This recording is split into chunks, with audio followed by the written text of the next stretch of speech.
Continuing with my modified chronological order and continuing with the Cad Bane arc, I hopped on over to the next two episodes, Season 2, Episode 3, Children of the Force, and Season 2, Episode 17, Bounty Hunters, Children of the Force. As we know from the previous episode, Cad Bane was able to sneak on board a Republic ship wearing clone armor to make his escape. And when they get to the hangar in this episode, Ahsoka gets wise to Cad Bane's plan, but Cad Bane is able to jump in a ship once again and go light speed to make yet another escape. Bane is hired to kidnap 4 Force-sensitive children from around the galaxy and bring those kids to Mustafar. That's what Sidious hired him to do. First off, I like this storyline. The holocron is stolen and it's being used for something extremely sinister. It's like imagine in the real world. Hell, imagine an atom bomb. This ridiculously destructive piece of technology. It's fine when it's in a bunker and not being put to use, but if it gets in the wrong hands, sinister motives take over. Same with the holocron. It's fine when it's sitting in some Jedi library, but when it gets in the wrong hands, a lot of lives are at stake. We see Yoda, Anakin, Mace Windu, and Obi-Wan Kenobi all sitting around meditating, trying to tap into the Force and find a clue where Bane is going. These scenes were neat. The camera went around to all their faces, quick back and forth dialogue, almost like military radio chatter. See them? Negative. New location, Roger. I see 2 targets, copy that, I see them too. It was a neat way to show them all using their powers collectively, bouncing their individual visions on one another, trying to find a pattern in the noise. So, Cad Bane sets down on Rhodia. He pretends to be a Jedi and is able to convince, not really convince, he uses some mind trick device or something, the mother of a Force-sensitive child that he needs to take her kid. And really, does he even need to go through all this trouble, all this hassle, the trickery, the cloak, the deception? Cad Bane seems like a pretty bad dude. In my mind, he would probably just go in, take the kid, and then leave. At least that's kind of how I felt. So Cad Bane continues to hop around the galaxy once he has that kid to find the next 3 kids, and his next destination is Naboo, which leads him to a Gungan settlement. But Ahsoka is waiting for him. Bane walks into a trap. He slowly approaches what he thinks is going to be a baby under a blanket. He pulls the blanket away, and it's a plush doll. And Ahsoka pops out, and Bane is ultimately captured. There's a really subtle line during this moment that I found bone-chilling. When Cad Bane is being escorted away, Ahsoka tells the mother of the child that her daughter is safe now, and Cad Bane looks back and says, "Do you really believe that?" I like that. The plot is still unfolding. Cad Bane knows how evil his employer is, and in the following scene where Bane is being interrogated, his fear is on full display. As soon as Mace Windu says the fear of whoever you work for outweighs your fear of us, Cad Bane says, this conversation is over. The Jedi know that the Jedi mind trick probably won't work on Bane, so they all pool their power together and all try the Jedi mind trick at once. This was neat. I don't know if I've ever seen this before. I don't know if it's been in other stuff that I've never seen or read or whatever. It reminded me of like when astronomers detect something in space from a single dish, and when they have a positive detection on just one of the dishes, they point all of their dishes at the same location, increasing the overall power. I thought this little scene was really great.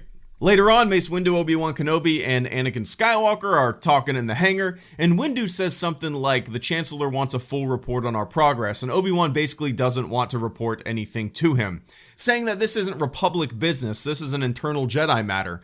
But then Anakin comes back by telling the two of them that as long as the Jedi are acting like a military force, they should report to the Chancellor. Another example of splintering ideologies. Anakin actually seems to want to follow protocol, and while it might not be exact protocol, he feels like this leading government official should know what his military is up to. So Cad Bane eventually tells Obi-Wan Kenobi and Mace Windu where the stolen holocron is located. When they get there, it's booby-trapped. There's a neat little thing that I'm glad they put into the show. Cad Bane deleted his navigation computer thingy on his spaceship, basically deleted where he had been. Deleted his ship's browser history, let's say.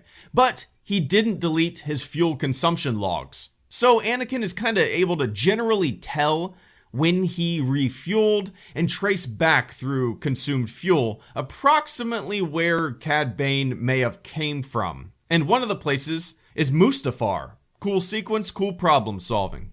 Ultimately, the Jedi were able to outsmart the booby traps, get the holocron, and escape before the ship went boom. Ahsoka and Anakin head to Mustafar. Their ship is detected. Palpatine orders the self-destruction of the Mustafar base to cover his tracks and get rid of any evidence tying all of this stuff back to him. A big galactic cover-up. And once again, Cad Bane escapes for yet another Villain of the Week episode. This episode had a lot going on, more so than a lot of other episodes, and it was fun. Easy to follow, exciting, and I liked it. After watching Children of the Force, I hopped on over to Bounty Hunters. Anakin, Obi-Wan, and Ahsoka are going to investigate a medical station that disappeared around the planet Fallujah, but their ship is blasted down by vulture droids. I loved the ejection sequence. They're plummeting down, they pull their ejection handles, and they eject. What I really liked was the design of the ejection pods. They were like big rubber bouncy balls, the inhabitant inside relatively free from harm, just along for a bumpy ride. What it really reminded me of was the Mars rover's Spirit and Opportunity. Those rovers landed in a similar way. They were deployed under a giant parachute to slow them down initially, and at a certain point, the parachutes detached, which sent the rovers down to the surface inside of a giant cushioned airbag, bouncing on the surface, eventually stopping and opening up. Awesome stuff. So, Obi-Wan, Anakin, and Ahsoka walk a bit, find a village, and have an encounter with some local farmers. The farmers explain that they've been pushed around by some pirates. The pirates want a portion of their crops, a portion of their profits, and if they don't oblige the pirates, their village will be destroyed. The episode is really a tale of fighting against your oppressors. It reminds me of the old proverb, give a man a fish and you feed him for a day, teach a man to fish and you feed him for a lifetime. It's really similar to what's going on here. Fight for the farmers, you'll protect them for a day. Teach the farmers to fight themselves, and they can defend themselves for a lifetime. The farmers actually hired bounty hunters to protect them, but the Jedi want to teach the farmers how to fight and defend themselves in the future. So the pirates show up, their leader is Hondo, Anakin and Obi-Wan know him, apparently. Apparently they've known each other for a long time. Small galaxy, I suppose. This felt a little goofy to me.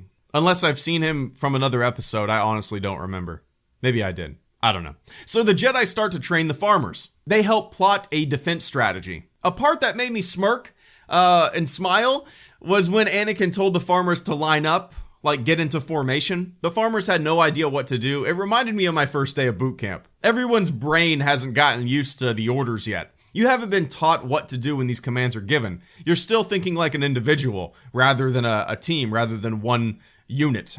The main bounty hunter said something that I liked. When her and Anakin are talking, there's some back and forth pushback. Anakin says something to her and her reply is, says the peacekeeper who fails to keep the peace. I liked this. Even the best intentions, even the most noble cause, comes with consequence and failure. And criticism. Another example of the underdog fighting against a seemingly immovable force was when it was revealed that one of the farmers is actually a tiny little dude, but he wears this huge Hulk armor for intimidation. Well, probably not just for intimidation. I'm sure the suit helps with farming too. It's kind of like Ripley's loader in Aliens. Hell, you could look at the suit like a real-world forklift, but yeah.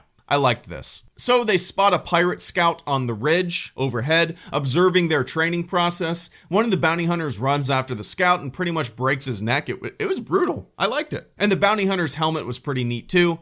He utilized it as a shield. It was fun to see. The pirates ultimately attack. The farmers, Jedi, and the bounty hunters are putting up a good fight, but there's a tank on the top of the ridge, raining fire down on the village. Ultimately, Anakin goes up there, fights against the pirate leader Hondo. He has Hondo hanging off the cliff and actually helps him back up. The tank fires down, trying to kill Anakin. Anakin evades, and the pirates leave. Hondo yells, "This effort is no longer profitable." So, everyone is saved. The farmers now know how to fight, I suppose, and the Jedi are do-gooders. This episode was fun. It was different. I like these smaller scale episodes. I like the episodes where we see the Jedi doing simple, decent things. Kind of like how I love seeing Superman just being a nice guy and saving kittens from trees. On to the next episode. HelloGreedo, out.